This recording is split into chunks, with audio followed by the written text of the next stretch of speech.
है ऋतु आपका हमारे नौ समग्र मंच के ऑफिशियल यूट्यूब चैनल में। और जैसा कि आपको पता होगा, हमारा प्रयास पिछले 2 दिन से ये हो रहा है कि हम लगातार उन लोगों को अपने इस सोशल मीडिया के प्लेटफॉर्म के जरिए लेके आ रहे हैं जो हमारे केस में पिटिशनर हैं और जो जहां के मामले के तहत हमसे जुड़े हैं। जैसे आप वाराणसी में आपका सेंटर था, रहने वाली बेसिकली तो आप झारखंड की हैं, लेकिन आपका सेंटर वाराणसी के यूपी कॉलेज में था। मैं सही हूँ? यूपी कॉलेज में। हाँ जी, हाँ जी, हाँ जी। यूपी कॉलेज में आपने परीक्षा दिया और वहाँ पे जिस तरीके की धांधली थी वो आपने हमें बताया। हमने आपके मामले को उठाया और आपके मामले के साथ हम कोर्ट में गए। कोर्ट में मामला अभी आपका पेंडिंग है, कल हमारी डेट लगी हुई है। ओवरऑल 4 रेटें हमने डाली है, जैसा कि मैं बार बार ये बोलता हूँ, और 1 कंटेम्प्ट किया है। इन 4 रेट और 1 कंटेम्प्ट के माध्यम से कुल 15 जिले के भ्रष्टाचार को हमने दिखाने का प्रयास किया है। ये मिनिमम 15 जिले हैं, इससे ज़्यादा ही होंगे, इससे कम नहीं है। ठीक। मैं चाहता हूँ ऋतु कि आप वाराणसी में आपके परीक्षा केंद्र पे किस तरीके का भ्रष्टाचार हुआ वो आप यहाँ पे बताइए और हमारे लोगों तक ये बात पहुँचे कि ना केवल अंबेडकर नगर बल्कि प्रदेश के और अन्य जिलों में भी इस तरीके के भ्रष्टाचार देखने को मिले हैं। सबसे पहले तो हम आपका परिचय अपने लोगों से कराना चाहेंगे। आप एक रणजी क्रिकेट प्लेयर हैं और झारखंड महिला क्रिकेट टीम का नेतृत्व भी करती हैं, आप कैप्टन भी हैं। तो अपने बारे में बताते हुए ऋतु, आप आगे हमारे केस में आप किस तरीके से इन्वॉल्व हुई और आप कैसे हमसे जुड़ी, ये पूरी चीजें हमारे लोगों को आप बताइए। जय हिंद सर, बहुत बहुत धन्यवाद आपका। सर, मैं बेसिकली रीता यादव बेसिकली झारखंड से बिलोंग करती हूँ, धनबाद डिस्ट्रिक्ट से।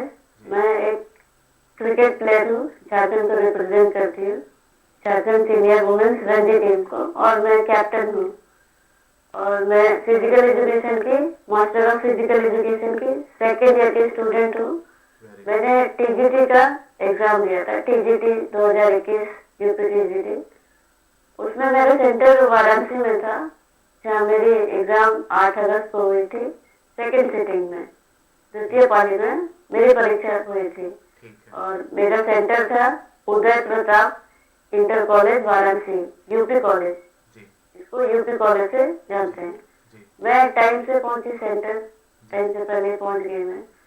और वहाँ पे सबसे पहले जो कितने देर पहले आप सेंटर पे अपने पहुंच गई थी? कितने देर पहले? मैं 1 घंटे पहले पहुंच गई थी सर।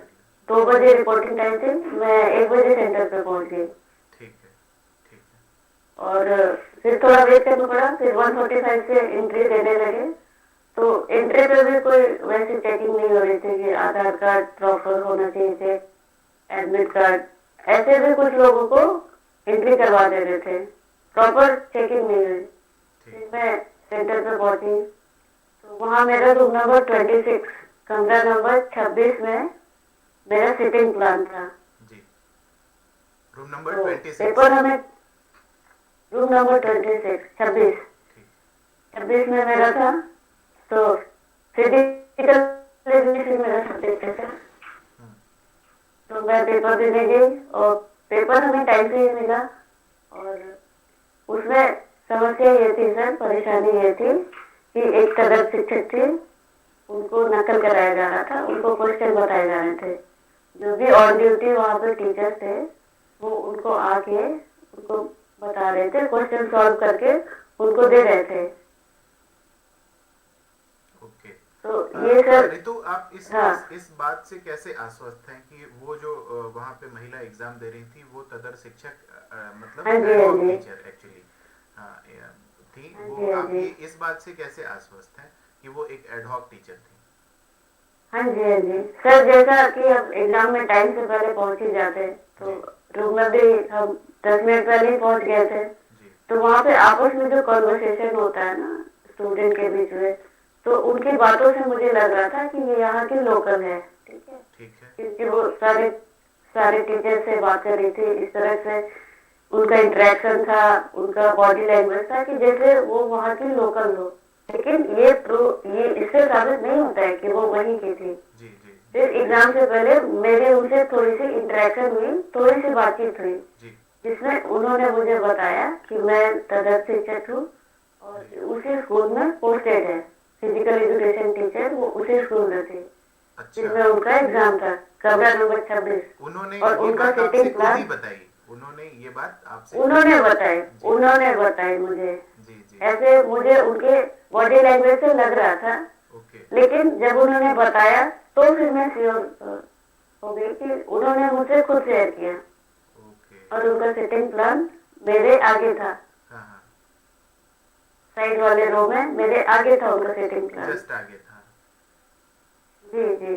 तो उनको उनको जो भी मदद की जा रही थी वो आप मतलब अच्छे से सुन पा रही थी, और आप मतलब पूरी तरीके से आश्वस्त हैं कि उनकी मदद लगातार वहाँ के विद्यालय प्रशासन के द्वारा लगातार किया जा रहा था? हाँ जी सर, मैं पूरी तरीके से 100% श्योर हूँ। और इवन मुझे कुछ क्वेश्चंस भी याद है जो उनको बताया गया था, उन्होंने क्या आंसर किया, मुझे वो पर्टिकुलर क्वेश्चन तक याद है। इस ओके। क्वेश्चन को उन्होंने A B C D क्या किया है, जी कुछ क्वेश्चन मुझे बिल्कुल याद है जी पूरी तरीके से। जी जी जी। बहुत बहुत धन्यवाद रितु आपका कि ये पूरी जानकारी आप हमसे शेयर की। हमारे केस हाँ में जी। आप प्रेटिशनर हैं, और आपने तो ओवरऑल अपनी जानकारी करीब हमें 2 महीने पहले ही उपलब्ध करा दी थी। मैं चाहता था कि इस तरीके की जो भी इंफॉर्मेशन हमारे थ्रू हमारे पास लोगों के साथ आई है वो हम अपने सोशल मीडिया प्लेटफॉर्म के जरिए बाकी लोगों तक भी पहुंचाएं, जिससे कि और लोगों को ये पता चले कि भ्रष्टाचार उत्तर प्रदेश के न केवल 1-2 जिले में बल्कि कई जिलों में हुआ है। ठीक है, कम से कम 15 जिले की डिटेल्स तो मेरे पास हैं जिन पे रिट है हाँ हमारे, जी हाँ जी, बैक टू बैक रिट बिल्कुल है। सर, बिल्कुल। और इससे जैसे हमारे ऊपर, हमारे संगठन के ऊपर ऋतु बार बार ये आरोप लगता रहता है कि आप उन फेल्योर लोगों का नेतृत्व कर रहे हैं जिनका पेपर अच्छा नहीं हुआ है, जो अपने पेपर में अच्छा परफॉर्मेंस नहीं दे पाए हैं। लोग हमारे ऊपर बार बार यही आरोप लगाते हैं। आप इससे कहाँ तक सहमत हैं? सर मैं इससे बिल्कुल भी सहमत नहीं हूँ।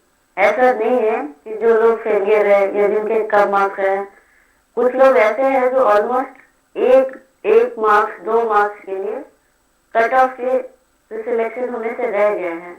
और उसका रीजन ये नहीं है सर कि वो सिलेक्ट हुए नहीं हुए। अगर आप देखोगे पेपर उठा के, जो मेरिट आई है ना, बिल्कुल अनबिलीवेबल, अनएक्सपेक्टेड मेरिट है ये। 110, 115, 117 फिजिकल एजुकेशन की सर 111 मेरिट। और फिजिकल एजुकेशन में सारे स्पोर्ट्स वाले बच्चे होते हैं जिनका समय ग्राउंड पे ट्रेनिंग में मैचेस में निकलता है। उनके पास उतना टाइम ही नहीं होता कि वो इतने पढ़ाई कर पाए, कि वो इतना स्कोर कर पाए। 111, 115 इतना पे सिलेक्शन हुआ है, 111 पे। तो ये बहुत एक गंभीर विषय है सर कि इतना हाई कट ऑफ कैसे जा सकता है। और सिर्फ फिजिकल एजुकेशन का ही नहीं, संस्कृत का, इंग्लिश का, इन और भी कुछ सब्जेक्ट्स के कट ऑफ काफी अनएक्सपेक्टेड गए हैं। अगर आप पिछले बार का देखो 2016 का, 13 का, तो ग्राफ सर इस तरह उगता है ना, एकदम से इस तरह कैसे हो सकता है, बिल्कुल इतना हाई कैसे जा सकता है। एक सोचने वाली बात है, बिल्कुल बिल्कुल। एक बहुत गंभीर विषय है। यही ऋतु इस सेशन के जरिए हम यही अपने लोगों को दिखाना चाहते हैं कि भ्रष्टाचार का जो स्तर है वो ना केवल एक डिस्ट्रिक्ट में बल्कि उत्तर प्रदेश के ज्यादातर डिस्ट्रिक्ट्स में टीजीटी की परीक्षा में व्यापक पैमाने पर भ्रष्टाचार हुआ है। टीजीटी के एग्जाम में खास तौर से मैं ये बार बार कहता हूँ, बिल्कुल टीजीटी के बिल्कुल सर, एग्जाम में, बिल्कुल। टीजीटी एग्जाम में उस तरीके का लीकेज नहीं रहा है। और अभी हालांकि कुछ दिन पहले पीजीटी एग्जाम का के इंटरव्यू के संदर्भ में एक ऑडियो लीक हुई, जो कि आपने भी देखा होगा ऋतु, और आप हाँ जी उसको सर, हाँ सुनी जी। होंगी। उसमें आपने देखा होगा कि इंटरव्यू में पैसे के लिए किस तरीके से खुलेआम बात की जा रही है और पूरा दावा किया जा रहा है कि वो इतने नंबर दिला देंगे, आपका काम हो जाएगा, और अगर नहीं हो पाया तो आपका पैसा रिटर्न कर दिया जाएगा। मतलब इस तरीके की चीजें लगातार चयन आयोग में चलती हैं और इस पे गवर्नमेंट का ध्यान नहीं जाता, जबकि न्यूज़ 24 जैसे नेशनल मीडिया ने इसको उठाया, अपने चैनल पे दिखाया, और इस पे मतलब लगातार कई सारे यूट्यूबर्स भी इसको अपने यूट्यूब चैनल के जरिए दिखाए, लेकिन इस पे कोई भी कार्रवाई नहीं हुई, कोई भी कार्रवाई नहीं हुई। अभी 28 नवंबर को 3 दिन पहले बेसिकली यूपी टेट का पेपर था, जो कि एक क्वालिफाइंग पेपर होता है। इसमें भ्रष्टाचार इनको दिखा, ये पूरा पेपर कैंसिल कर दिए। लेकिन जिस पेपर को देके लोग सिलेक्ट होते, टीचर बनते, और उस पेपर में इतना व्यापक भ्रष्टाचार देखने के बाद भी इनको कोई भी मतलब नहीं, ये किसी भी प्रकार की कोई कार्रवाई नहीं किए। और इसी का एक बहुत बड़ा कारण ये रहा कि भ्रष्टाचार लगातार उसके बाद के भी एग्जामों में हमें निरंतर देखने को मिला है। जैसे अभी जूनियर यूपी टेट हुआ, अगर पीजीटी में ही इनकी बड़ी कार्रवाई हुई होती तो शायद जूनियर शिक्षक भर्ती में, यूपी टेट में ये स्थिति नहीं पैदा होती जो हुई। ठीक है, अगर गवर्नमेंट एक्शन लेती तो उस पर बाकायदे। अच्छा रितु, मैं एक चीज और आपसे जानना चाहूंगा कि आपने जब इस पूरे प्रकरण को अपने क्लासरूम में देखा तो आप इसका विरोध वहीं पे तत्काल रूप से क्यों नहीं की?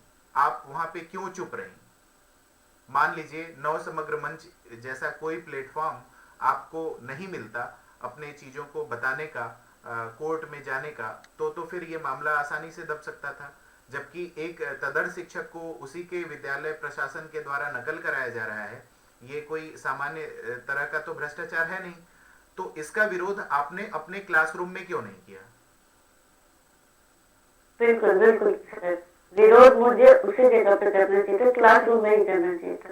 लेकिन विरोध नहीं करने के पीछे ना सर कुछ रीजंस थे, कुछ वजह थी। जैसे सर मेरा पेपर था 8 अगस्त को, 7 अगस्त को जो पेपर हुआ, वहाँ पे कहीं पे पेपर लीक हुआ, 600 बच्चों ने विरोध किया, एग्जाम छोड़ा। अम्बेडकर नगर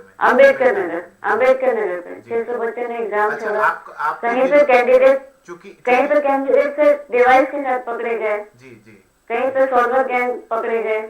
तो ये सारी चीजें सर 7 अगस्त को हुई। और मैं तो झारखंड से हूँ सर, मैं तो यूपी से हूँ भी नहीं। मुझे 7 तारीख के इंफॉर्मेशन मिले एग्जाम से रिलेटेड, तो मैं एक्सपेक्ट कर रही थी कि नेक्स्ट डे का एग्जाम होगा ही 8 अगस्त का, क्योंकि इतनी सारी लीकेज के बाद। तो मैं तो ये एक्सपेक्ट कर रही थी। मैंने ट्रेन का टिकट भी उस दिन बुक नहीं किया था कि एक बार शाम तक न्यूज कंफर्म हो जाए फिर करती हूँ। लेकिन सर कुछ नहीं हुआ। फिर मैं पेपर देने आई, मेरे सेंटर पर भी देखने को मिली चीजें। तो मैं सर यही सोच के चुप हो गई कि इतनी बड़ी बड़ी चीजें हैं, इतना बड़ा करप्शन है, लीकेज इस लेवल पे है, उन सब का कोई एक्शन नहीं लिया गया, कुछ नहीं किया गया। तो मुझे लगा सर ये तो फिर इस पर क्या होगा, ये तो बहुत छोटी सी चीज है। बस सर मुझे चुप हालांकि नहीं रहना है।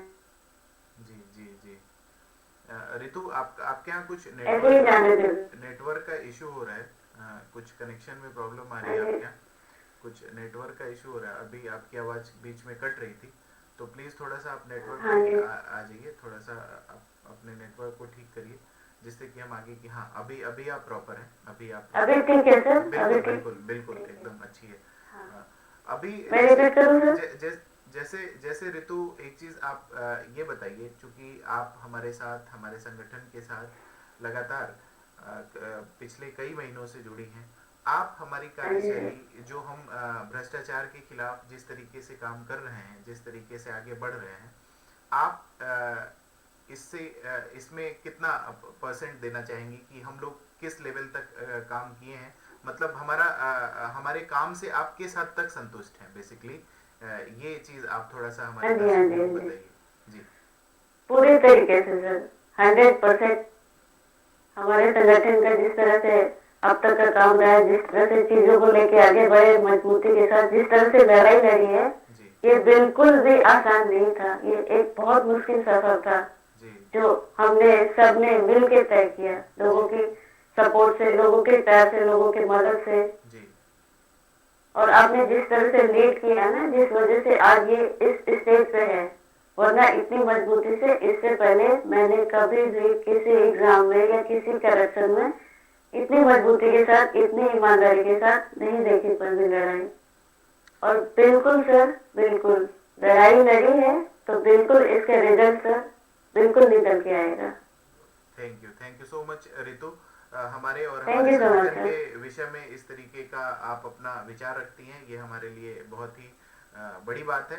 आप जैसे प्लेयर जो अपने अपने अपने कार्यशैली के दम पे अपने आप को इस्टेब्लिश करते हैं एक जगह, और उनकी उनकी सोच हमारे संगठन को लेकर अगर इस तरीके से है तो ये अपने आप में एक बहुत ही सकारात्मक मैसेज है। इससे हमें और एनर्जी मिलती है काम करने की, और इस भ्रष्टाचार की लड़ाई में हम और मजबूती के साथ आगे बढ़ेंगे।